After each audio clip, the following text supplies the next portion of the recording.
Fun Fest was held in Longmeadow today. That fundraising event took place from 5 to 7 p.m. The Family Fun Fest celebrated the success of Longmeadow teachers in addition to the 23rd year of the Longmeadow Educational Excellence Foundation, which has so far raised more than $1 million. Western Mass News spoke with Sarah Sam Njogu, one of the co-presidents of the LEAF, and she told us the program helps teachers within the Longmeadow district. Each year, LEAF raises money to fund educational grants for the 6 Longmeadow public schools, and teachers propose enriching and innovative ideas that they can't accomplish within the normal school budget, and so LEAF is able to fund those ideas and help those teachers bring these exciting opportunities to life.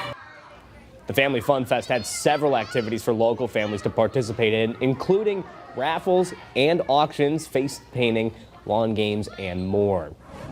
New tonight.